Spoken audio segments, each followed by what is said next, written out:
آپ اسے کمائیگی کہہ لیں، کوتاہی کہہ لیں، کہ ہم اس قسم کے ابھی تک آؤٹ آف دا باکس یا بڑے پروجیکٹس لے جانے میں کامیاب نہیں ہوئے کہ آن گراؤنڈ ان ریال یہاں پر ایک انویسٹمنٹ لا سکیں؟ جی، تو اس کے لیے جو پاکستان کے اندرونی نظام کے اندر جو تبدیلی کرنی ہے، یہ اس کا سب سے بہترین وقت ہے. اسی طرح جو ہے ہمیں جو مثلا ایران کے ساتھ گیس پائپ لائن کا منصوبہ پینڈنگ ہے، اس کے اوپر ایک کچھ قانونی عمل بھی چل رہا ہے. تو ایران کے ساتھ اس طرح کے بہتر تعلقات بھی کم از کم لیونگ میموری میں تو نہیں تھے. تو لہٰذا وہ ایران کے ساتھ فوری طور پر بیٹھنے کی ضرورت ہے کہ اس کو بہتر طریقے سے ری نیگوشیٹ کر کے اس کو اب یقینی بنایا جائے کہ وہ پائپ لائن ہو.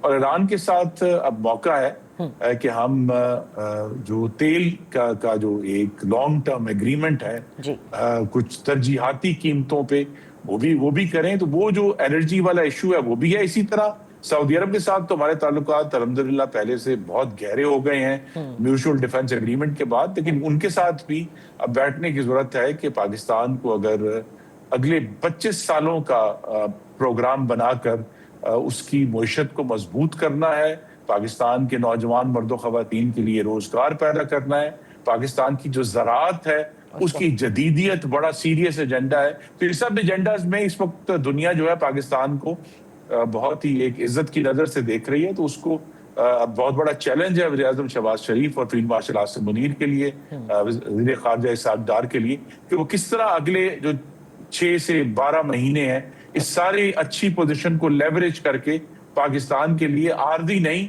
مستقل معاشی ایڈوانٹیج حاصل کرتے ہیں. اور آپ یہ سمجھتے ہیں یہ ممکن ہے؟ کیونکہ اگر آپ دیکھیں خرم دستگیر صاحب تو اچھی سپورٹ حاصل ہے فیلڈ مارشل اور پوری اسٹیبلشمنٹ کی جانب سے. جس قسم کا نظام ہمارے ہاں ہے جسے ہائیبرڈ کہتے ہیں یا ہائیبرڈ سے تھوڑا اوپر کر لیجئے، لوگ اسے 2.0 کہتے ہیں، جیسا بھی نظام ہے اس وقت، اس میں یہ ممکن ہے. اور لوگ ایکسپیکٹ کرتے ہیں جب وہ تنقید کرتے ہیں کہ اب آپ سب کر سکتے ہیں، آپ کے پاس کوئی اپوزیشن نہیں جو چیلنج کر سکتی ہے. لہٰذا اس بجٹ کے اندر بھی ایک چھوٹی سی گلمپس آتی ہے کہ ابھی بھی اشرافیہ کو پروٹیکٹ کیا جا رہا ہے، نہ کہ اس ریفارمز کے جو اب ہمیں کر دینے چاہیے تھے. دیکھیے، میں تو واضح طور پہ میں اپنی سوچ آپ سے شیئر کر سکتا ہوں. یہ ضروری نہیں کہ میری جماعت کی یا میری حکومت کی سوچ ہو. یہ جو اشرافیہ کی بات ہے یہ ویسے تو آپٹکس کے لیے بہت اچھی لگتی ہے، لیکن حقیقت یہ کہ جو بنیادی رکاوٹ ہے پاکستان کے آگے بڑھنے میں وہ یہ ہے کہ اسی اشرافیہ کو اس بات پہ لے کر آنا کہ وہ پاکستان کے اندر سرمایہ کاری شروع کریں، اور جب وہ سرمایہ کاری شروع کریں گے تو پھر باہر سے بھی سرمایہ کاری اس کو فالو کرتے ہوئے آئے گی. ایک تو یہ کام کرنا ہے کہ ہمیں جو اپنی ٹیکسیشن پالیسی ہے اس کو جدید لے کر کرنا ہے، آسان کرنا ہے پاکستانیوں کے لیے. اس کو یہ ثابت کرنا ہے کہ یہ خرابی نہیں ہے، آپ کے لیے بہتری ہے. اور دوسرا یہ ہے کہ توانائی کی جو قیمتیں ہیں ان کو کم کرنا ہے. تو یہ ایسا بڑا کلیئر ایجنڈا ہے ٹیکسیشن سسٹم اور انرجی، جس پہ اب یہی اس سے بہتر موقع ہو نہیں سکتا کہ وزیر اعظم شہباز شریف، جن کو فیلڈ مارشل عاصم منیر کی مکمل اور بھرپور حمایت حاصل ہے، کہ وہ ایک اس معیشت کو ایک نئی بنیاد پر آرگنائز کریں تاکہ ہم آگے بڑھ سکیں. بالکل آپ نے درست کہا. اور معیشت سیاست کے سے آپ الگ نہیں کر سکتے. اور اس وقت جو سیاسی حالات ہیں وہ جوں کہ توں ہیں، یعنی اپوزیشن جماعت آج بھی آپ نے دیکھا کہ شفیع جان صاحب جو کہ مشیر اطلاعات ہیں خیبر پختونخوا کے، انہوں نے کہا کہ ہم جو اضافی گرانٹ صوبوں نے وعدہ کیا NAC میں وہ ہم نے پہلے ہی کہہ دیا تھا کہ آپ سب اپنے لیڈران سے مشاورت کر کے آئے ہیں، ہمیں بھی اپنے لیڈر سے مل کر اس کو حتمی شکل دینے کی اجازت دی جائے، اور وہ ملاقات نہیں ہو سکی. اور ان کے وہی ابھی بھی مطالبے ہیں جو کہ پورے نہیں ہو رہے.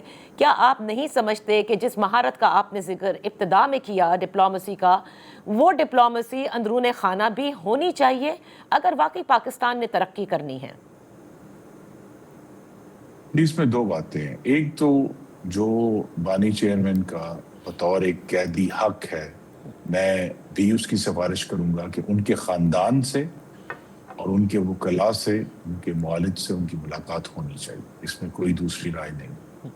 لیکن اس کے ساتھ یہ بھی آپ کے ناظرین کی خدمت میں عرض کروں گا، ایک شخص کی ملاقات کے لیے پاکستان اور پاکستان میں رہنے والوں کی بہتری، ان کی بہتر حاکمیت اور ان کی خدمت کو روکا نہیں جا سکتا.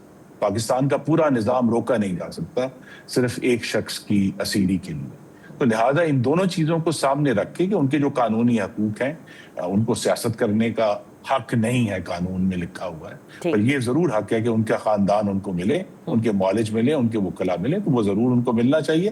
لیکن ان کی جماعت کا یہ بھی فرض ہے کہ کیا جب تک ملاقات نہیں ہوتی کیا وہ اپنے آئینی اور جو قانونی فرائض ہیں وہ نہیں سر انجام دیں گے؟ کہ اگر قومی اسمبلی میں جو قائمہ کمیٹیاں ہیں اس کا حصہ نہیں ہے، اسے بائیک آؤٹ کر کے بیٹھے ہوئے ہیں، تو کیا اس سے عوام کی خدمت ہو رہی ہے؟ نہیں ہو رہی. یا اگر وہ خیبر پختونخوا کا نظام جو ہے وہ سارا اسلام آباد آ کر بیٹھا رہتا ہے یا اڈیالہ جیل کے باہر بیٹھا رہتا ہے، اور وہ جو وہاں رہنے والے جو 5 کروڑ میرے بھائی اور بہنیں ہیں وہ ایک مؤثر حکومت سے محروم ہیں، تو کیا یہ جسٹیفائیڈ ہے؟ یہ بالکل جسٹیفائیڈ نہیں ہے. تو لہٰذا وہ اگر اپنا کام شروع کریں، جو ان کی ذمہ داریاں ہیں وہ پوری کریں، اور وہ ذمہ داریاں پورا کرنا شروع کریں گے تو انہیں یہ احساس ہوگا کہ یہ ذمہ داریاں تشدد سے اور دھمکیوں سے پوری نہیں ہو سکتی.